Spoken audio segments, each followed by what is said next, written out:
Welcome back to D&D Beyond, and a big welcome back to returning guest and Critical Role Call of the Netherdeep co-writer LaTia Jacquise. Hi! Hi, it's me. I did stuff and I'm happy to be back to talk about it.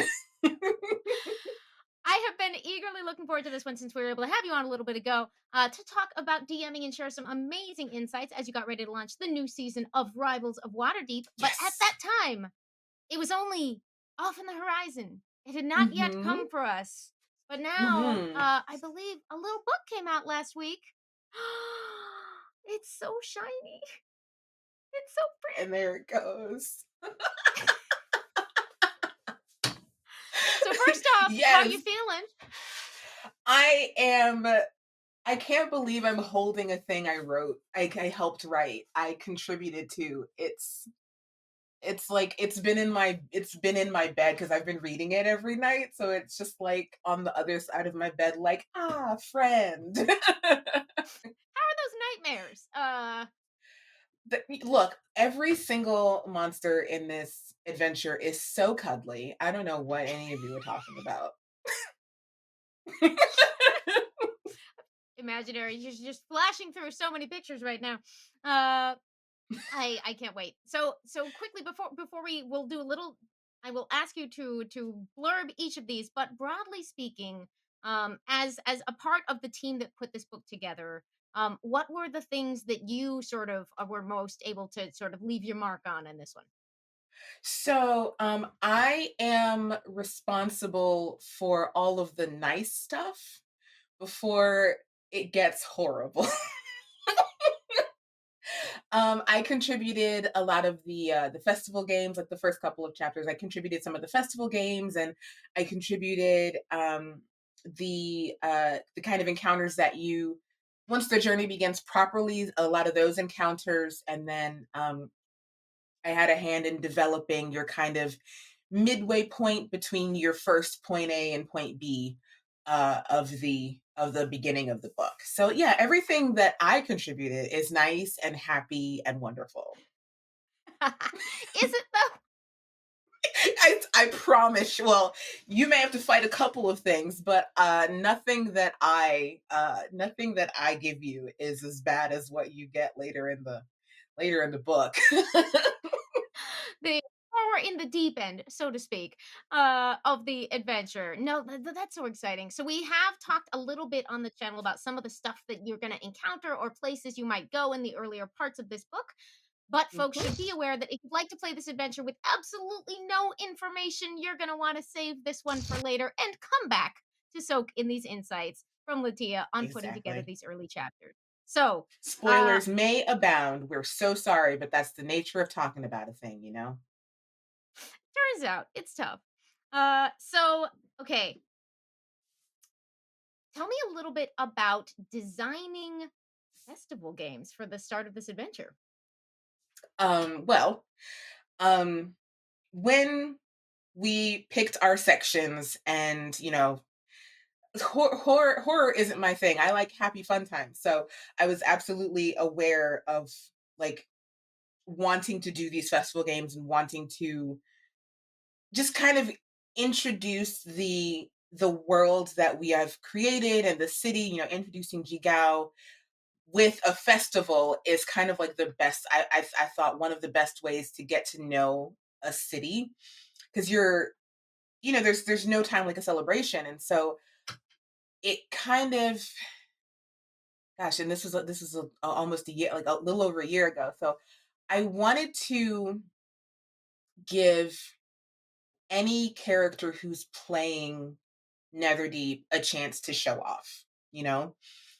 So you've got your festival games of intellect and your festival games of strength and dexterity and all of those very and constitution. Of course, I put a pie eating contest in this. You can't have a festival without a pie eating contest. Um, but all of those things that get, like, especially if you're whether or not your characters know each other before they begin this adventure, or whether they've been friends forever. I just wanted to give everybody a chance to even better get to know each other's characters, because you don't expect the wizard to want to do something like a arm wrestling competition or a pie eating contest, and I thought it would be really interesting for the players to get a chance to um, kind of show off the things that you don't normally get to see in an adventure, you know? Um, and is a lot of my so some of my previous writings, like one of the little mini adventures that I did for D&D Beyond previously, I got to do something similar. Storm Celebration involves a big, congregation of people up in the northern wastes of Jorhas, where they're having a storm is happening, and so they have festival games and things like that. So this was also where I felt I had the strongest experience in kind of cultivating these things. So that's what I wanted to do with the festival games. I love that. And as a ramp into the adventure, as you're just finding out, sort of, there's the character you put down on the sheet and then the character who emerges in play. And figuring that Hmm. out sort of early as you work out the group dynamic is such a key part of sort of speeding along the gelling of the party as you get into the adventure. So once we do get into Absolutely. yeah, Yeah. once we No, do get I was into gonna that say. adventure, yeah, yeah, yeah, go. No, I was just gonna say, like before this, I was also gonna mention that this is your one of the things that Netherdeep does as outside of other, it's everybody's been talking about it, your rival party, right? So I figured that the festival games were also a perfect chance for you to meet the rival party because, you also get a feel for who they are as characters and their motivations based on the games that they may do or the games that they don't do and, their interactions there. So I just want to throw that in as well. And now you can say the thing you're going No, absolutely. I'm just really excited. Sorry. Uh, um, uh, as we went, once we get into the adventure, you helped with or put together a lot of this sort of point A to point B, our first sort of like overland getting there and the hazards that may arise section. Can you talk about what's important when you're putting together what's the art of the random encounter? Oh gosh. This I will say this, like putting this together was the part that actually stumped me the most. In the writing aspect of it because I didn't know how I was going to get the party from point A to point B. I took a lot of inspiration from Horde of the Dragon Queen because in that adventure you have a caravan journey that takes you from a point A to point B and the various encounters and things like that. So I took a lot of inspiration from that, but also inspiration from my own campaigns going from point A to point B and the various things that my DMs and GMs have put in my path, as well as just like stuff that I think is fun and funny. Um, like the encounter a little spoiler here, you run into a beleaguered traveler and his pet moor and their pet moorbounder, and you have to help them reunite with each other and for potential rewards, and uh probably one of my favorite npc duos in the book, just for the name of the moorbounder. I'm not going to spoil it. Please go read the name of this moorbounder. It's the best. But yeah, just kind of giving you a bunch of like you a lot of opportunities for social encounters and discovery of the area around you, because you may have characters who have lived in Jigao their whole lives and have never been beyond the boundaries of the city, and an opportunity to kind of infuse the wastes of Jorhas with encounters that paint the region as a living, breathing, you know things go on outside of what the adventurers do, and I wanted those encounters to reflect that. I love that. So obviously this is heavily informed by this specific setting. Uh how did you rely on the rich world of Alexandria, this area of Wild Mount, this specific region? Like how did that inform the work you did across the book? um well, a lot of just wanting to make sure that the area wasn't one dimensional. We see bits and pieces of it in Critical Role in the places that they go and campaign to and things like that. And you only get to see one side of that. And like I said, the world spins regardless of what the adventurers do. So I wanted there to be things that, even if they don't encounter this specific thing, you see the results of it later on in the book, or you kind of feel like it's very easy for a DM to set up one of these potential encounters, in the city, and then, have a result of it when they get to that midway point, or when they get to that point B. I just really wanted it to breathe. I love that. And of course, as you alluded to, this is not your first time writing for Wildmount, and folks should absolutely check out a few mini adventures by LaTia Jacquise on dndbeyond.com that we talked about last Heck time you were yeah. here.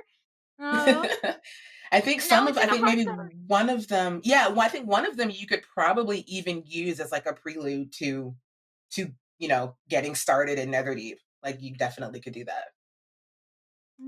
That's I think I've been neglecting that as we've been encouraging everyone to do unwelcome spirits, but that's a great alternate idea to sort of load in for your third level characters for Netherdeep. If you are, let's say, a critter or brand new to D&D and just love the looks of this amazing book, what would your advice be for brand new DMs and brand new players who would like to take a shot at Critical Role Call of the Netherdeep? Definitely don't be intimidated by the body of work that precedes it. It is a critical role adventure, but you absolutely can and should make it your own thing. Um, I definitely encourage it. We provide all of the necessary information that you need to get started, so you don't have to go through the entire backlog of adventures and episodes and campaigns that they have. Really, no, just don't be intimidated. Like, it's it's as much it's as much its own adventure as it is a reflection of what Critical Role means to a lot of us who worked on the book, but that shouldn't hinder anybody from wanting to take a shot at it. I hope everyone will. I can't wait, honestly, to hear from folks who might be running their first long term campaign with this after maybe doing one shots Mhm. or just being brand new as they discover the many secrets within. So, if we peel back Yes. a little bit, can you tell us just broadly, like, now that it can be told to whatever extent it can about getting involved with this Mhm. book and the collaboration process? Absolutely.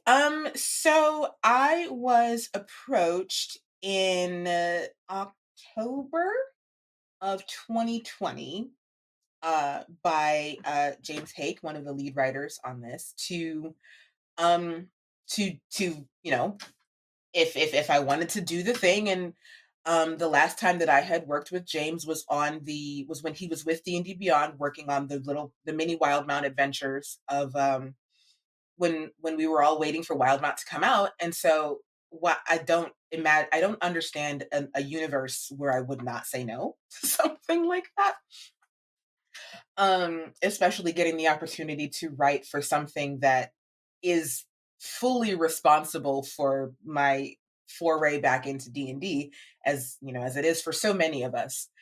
Um, and I think that first meeting was, I didn't know Sadie, I didn't know Cass, my fellow Sadie Lowry and co-writers. Cassandra Ka. Hmm. Yes, my fellow co-writers, but after that first meeting, when James spoke to us about the scope of the book, what the book was going to entail, we immediately hopped into a group chat on Twitter, and we just started doling out parts like, I think I want to do this. I think I want to do this. I think I want to do this. And the collaborative process between the three of us is something that I will absolutely be grateful for the rest of my life. I made two wonderful new friends from the writing process of this book. And let me tell you, the meetings that we that we would have every week are some of the fondest memories I will ever have. Like, just the the mornings where me, Sadie, and Cass would get into a meeting before James, and we'd be talking about whatever, and then James would come into a meeting, And for no reason at all, the 3 of us would just start cracking up, like, completely unprompted. It's just like, "Oh, no, the boss is here. Act natural." But acting natural is just, like, exploding into laughter over nothing.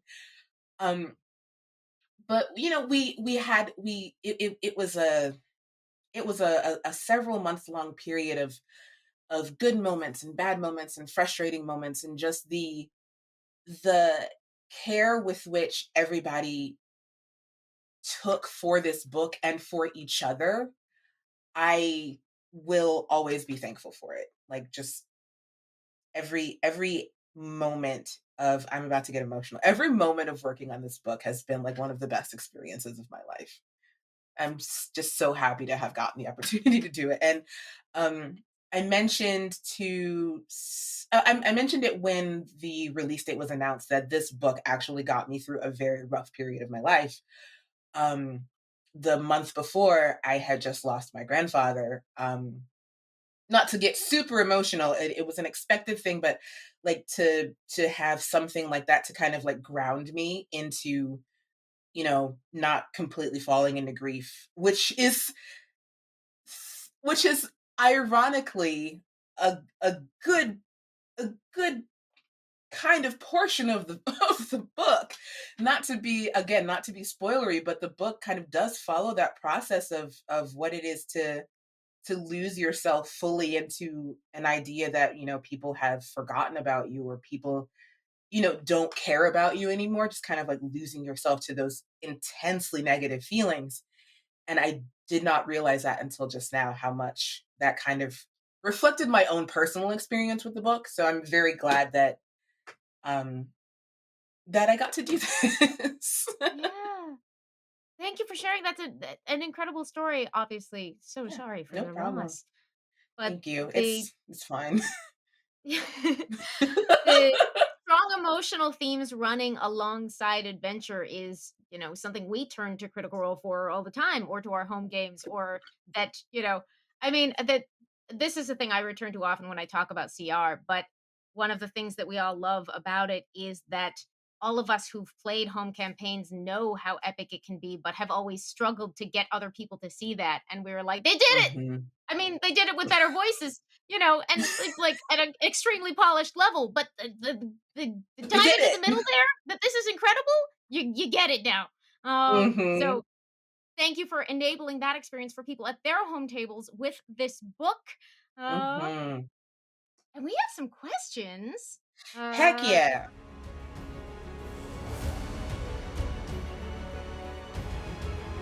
It's absolutely wild, the journey that this has taken both myself and Mackenzie on, because Mackenzie was also one of the many Wild My Adventure writers at the beginning of 2020. do we Oh, want you're to gonna like pull an audible? speed run the Heroic Chronicle? Let's do it. Let's speed run it. Do we need to worry that